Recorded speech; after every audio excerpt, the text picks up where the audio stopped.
वाली मंगम्मा। श्रीनिवास। श्रीनिवास जी का पूरा नाम मास्ती वेंकटेश अयंगार है। उनका जन्म 6 जून 1891 ईशून्य में कोलार, कर्नाटक में हुआ था। श्रीनिवास जी का देहावसान हो चुका है। वे कन्नड़ साहित्य के सर्वाधिक प्रतिष्ठित रचनाकारों में एक हैं। उन्होंने कविता, नाटक, आलोचना, जीवन चरित्र आदि साहित्य की प्रायः सभी विधाओं में उल्लेखनीय योगदान दिया। साहित्य अकादमी ने उनके कहानी संकलन सना कथेगुलु को सन 1968 में पुरस्कृत किया। उन्हें ज्ञानपीठ पुरस्कार भी प्राप्त हुआ। ये कहानी कन्नड़ कहानियां नेशनल बुक ट्रस्ट, इंडिया से साभार ली गई है। इस कहानी का अनुवाद B0R0 नारायण ने किया है।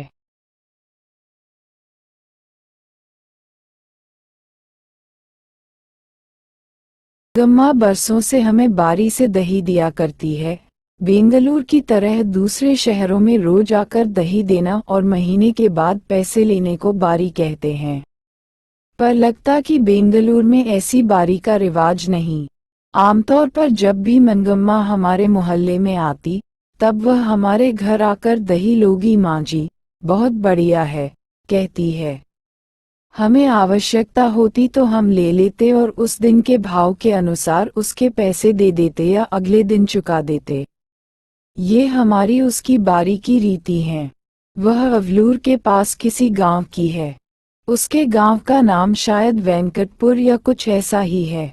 आते समय हमारे मोहल्ले से होकर ही आना पड़ता है और जाती बार भी हमारी तरफ से ही जाना होता है।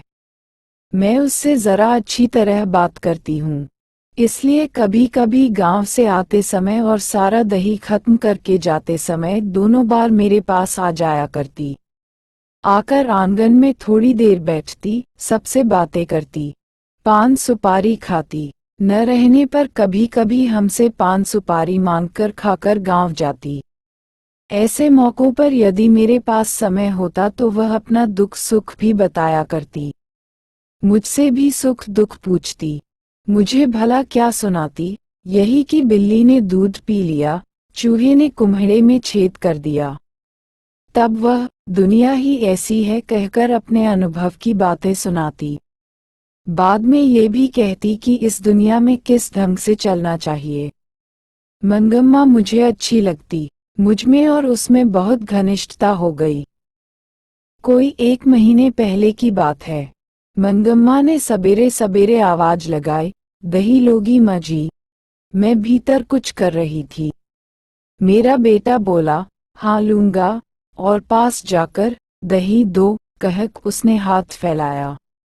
मंगम्मा ने मटकी से थोड़ा अच्छा गाढ़ा गाढ़ा दही निकालकर उसकी हथेली पर डाल दिया और बोली, जरा जाकर जी को जल्दी से भेज दो, मुझे जाना है। इतने में मैं आ गई। मंगम्मा बोली, माँ जी, सोने जैसा बेटा पैदा किया है। जैसे गुण तुम्हारे हैं वैसे ही उसे मिले हैं। पर इन सब से क्या, लड़के के बड़े होने की देर है। फिर तो पता नहीं कैसी बहू आएगी। अब जो बच्चा अम्मा अम्मा करता पीछे पीछे घूमता है, उसे ही यह बात पता नहीं होगा कि अम्मा जिंदा है या मर गई। मैंने पूछा, मंगम्मा क्या हो गया?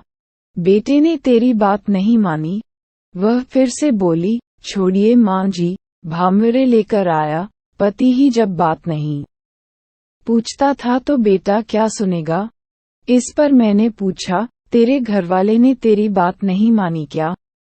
वह कहने लगी, अरे माँ जी, मेरे भाग्य में एक अच्छी धोती नहीं थी, किसी और ने पहन ली। वह साड़ी के चक्कर में उसी के पीछे लग गया। जो भी हो वह समझता रहा, मेरा घर है, मेरी घरवाली है। इसीलिए मैं भी चुप रही कि घरवाला तो है। सच कहती हूँ, अमृत बेचती रही, पति खा गई। पता नहीं मेरे नसीब में क्या क्या लिखा है।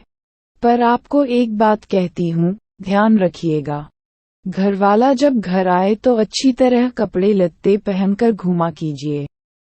मर्दों का मन बड़ा चंचल होता है। उनकी पसंद की साड़ी ब्लाउज पहनकर घूमा कीजिए। फूल, इत्र आदि लगाकर उनके मन को बस में करना चाहिए। आपने जो साड़ी पहन रखी है, काम धंधों के लिए ठीक है। जब घर में अकेली रहती हैं, तब के लिए ये ठीक है। शाम के समय एक बढ़िया साड़ी पहनकर रहना चाहिए। मुझे जरा हंसी आई, लेकिन ऐसा लगा कि अनुभव से कितनी बड़ी बात कह रही है। साथ ही ये दुख भी हुआ कि उस अनुभव के पीछे दुख छिपा है। मैं बोली, हाँ मनगम्मा, तुम्हारी बात 16 आने सच है। बाद में मनगम्मा बोली, देखिए माँ जी, आदमी को ढंग से बस में रखने के 3-4 गुर हैं। कुछ लोग कहते हैं कि टोना टोटका करो या जड़ी बूटी खिला दो। अरे कहावत है, दवा करने से तो मशान ही जगता है। ऐसे लोगों की बातें नहीं सुननी चाहिए। कोई न कोई स्वाद की चीज बनाकर दीजिए। आंखों को तृप्त करने को अच्छी तरह से कपड़े लत्ते पहन ओढ़कर, दुखी रहने पर भी हंसकर बातें कीजिए।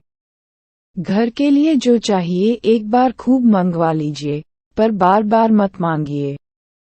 पैसा जोड़कर जरूरत पड़ने पर 1-2 रुपए उन्हें थमा देना चाहिए। ये हैं सबसे बड़े टोने टोटके। घरवाली ऐसा करे तो घरवाला घर में कुत्ते की तरह रहता है। अगर ऐसा न करे तो गलियों में भटकता है। मुझे मनगम्मा की बात के चमत्कार से आश्चर्य हुआ। 2 इधर उधर की बातें करके मैंने उसे भेज।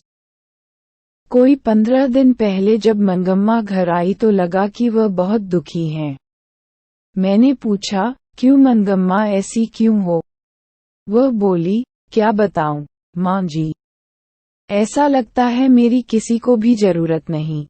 ये कहकर उसने अपने पल्ले से आंसू पूछे। मैंने पूछा, क्या हुआ?